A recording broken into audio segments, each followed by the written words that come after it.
आप देख रहे हैं इंडिया टाउन न्यूज, भारत की बात। लाखों रुपए का धान बेचने के बावजूद छत्तीसगढ़ के किसान अब बैंक के बाहर कतारों में खड़े हैं। पैसा नहीं मिला और उनके हक की लड़ाई हर दिन और भी कठिन होती जा रही है। नमस्कार, आप देख रहे हैं इंडिया टाउन न्यूज, भारत की बात और मैं हूं आपके साथ हर्षिता। छत्तीसगढ़ के किसान जो हर साल अपनी मेहनत की कमाई से परिवार चलाते हैं, इस बार भी अपने ही पैसों के लिए तड़प रहे हैं। लाखों रुपए का धान मंडी में बेचने के बाद भी उन्हें बैंक के बाहर घंटों कतार में खड़ा होना पड़ रहा है। कुछ किसानों को सिर्फ 20-20 हजार रुपए ही मिल रहे हैं, जबकि बिचौलिए आसानी से अपने हिस्से का पैसे ले जा रहे हैं। सरकारी स्कीम में कहा गया था कि होली के बाद भुगतान हो जाएगा, लेकिन अब होली बीत चुकी है और किसान अब भी खाली हाथ है। आज हम आपको दिखाएंगे कि कैसे नकदी की कमी और प्रशासनिक बाधाओं ने किसानों की जिंदगी मुश्किल कर दी है और उनका संघर्ष दिन प्रतिदिन बढ़ता जा रहा है।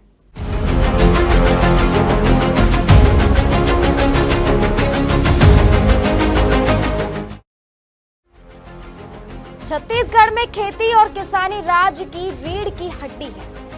यह वही व्यवसाय है जिस पर हजारों परिवार अपनी रोजी रोटी चलाते हैं। किसान साल भर खेतों में कड़ी मेहनत करते हैं, मिट्टी जोतते हैं, फसल उगाते हैं, पानी, बीज और खाद में निवेश करते हैं, लेकिन इस मेहनत का फल अब तक उन्हें पूरा नहीं मिल रहा। लाखों रुपए का धान मंडी में बेचने के बाद भी किसान बैंक के बाहर घंटों कतार में खड़े हैं। नकदी की कमी और जटिल प्रशासनिक प्रक्रियाओं ने उनकी मेहनत पर पानी फेर दिया है। बच्चों की पढ़ाई, घर का खर्च, शादी विवाह जैसी तैयारियां सब रुक गई है। हर दिन सैकड़ों किसान निराश होकर लौटते हैं और उनके चेहरे पर चिंता और थकान साफ दिखती है। पैसा नहीं मिल रहा, हम लोग को घुमा फिरा के 20,000 देते हैं और बाद में 12 दिन का 8 दिन के बीच में फिर बुलाते हैं, तो आपको पैसा मिलता है। हम लोग को किसान लोग जूझ रहे हैं परेशानी से। हम लोग को लेकर बाहर पड़ रहा है, इसलिए जमा करना 1,04,000 जमा करते हैं। हम लोग पर डे कितना पैसा मिलता है? यहाँ 20,000 रुपये तो मिलता है, कुछ धान वाला पैसा 20,000। बाकी पैसा भी बाद में देते हैं, 8 दिन बाद में। कै बजे से आए हैं? अब हम आए हैं 12 बजे। सरकारी योजनाओं में कहा गया था कि होली के बाद भुगतान हो जाएगा, लेकिन अब समय बीत चुका है। तो यह सवाल है, क्या प्रशासन समय रहते कदम उठाएगा? कब छत्तीसगढ़ के ये मेहनतकश किसान अपने पैसों के हकदार बन पाएंगे? ये वही किसान है जिन्होंने साल भर खेतों में काम किया, अपनी फसल उगाई और अब सिर्फ अपने हक के लिए संघर्ष कर रहे हैं। छत्तीसगढ़ की खेती पर आधारित जीवन यही दिखाता है कि मेहनत करने वाले किसानों को भी अक्सर न्याय नहीं मिलता। जो कर्मचारी हैं केवल बस 3 ही कर्मचारी हैं और इसके अलावा कोई कर्मचारी है नहीं। और यहाँ तक ज़्यादातर देखा जा रहा है कि हर किसानों को 20,000 रुपये के लिए ही दिन भर का चक्कर पूरा लगाना पड़ रहा है। उसमें से बहुत ही कम लोगों को 49,000 पैसा मिल रहा है। जब बस जैसे जिनका शादी है या घर में कुछ भी प्रोग्राम हो रहा है, बस उन्हीं को 49,000 रुपये पैसा मिल रहा है।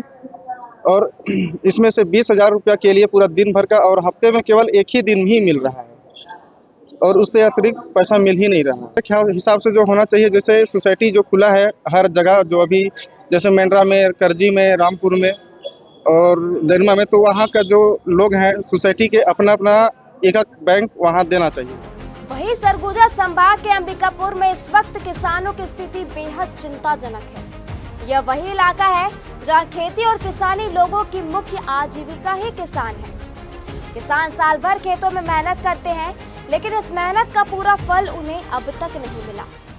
ये दशा देख रहे हैं, सब लोग के छुड़ा के कुछ परेशानी से झड़ रहे हैं और इतना परेशान झड़वा रहे हैं। किसान लोग कितने करके मेहनत करते हैं, आज यही मेहनत करना पड़ता है पैसा लेने पर। कितना मेहनत करना पड़ता है पैसा लेने के, कितना आदमी भरे हैं। 2 बार मिल सकता है, 3 बार देने के निपटाना चाहिए। इन्हें लोग तो 1 लाख को बेचेंगे धान, तो साल 40 दिन लगता है पैसा मिलने में, 1.5 महीने। 1 लाख का धान बेचेंगे तो 40 दिन लगेगा पैसा निकाल देंगे। लाखों रुपए का धान मंडी में बेचने के बाद भी अंबिकापुर के किसान बैंक के बाहर घंटों कतार में खड़े हैं। कुछ किसानों को केवल 20-20 हजार रुपए मिल रहे हैं, जबकि बिचौलिए आसानी से अपने हिस्से का पैसा ले जाते हैं।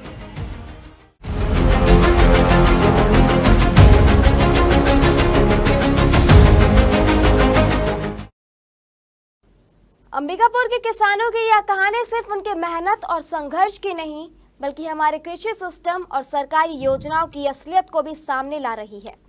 लाखों रुपए का धान बेचने के बाद भी किसानों को अपना हक नहीं मिला। ये लापरवाही प्रशासन पे सवाल खड़े कर रहा है और अब आगे क्या होगा? क्या प्रशासन इस पर कोई ठोस कार्रवाई करता है? ये तो आने वाला वक्त बताएगा। हमारे इस रिपोर्ट में फिलहाल इतना ही। आप बने रहिए इंडिया टाउन न्यूज के साथ। नमस्कार। आप देख रहे हैं इंडिया टाउन न्यूज, भारत की बात।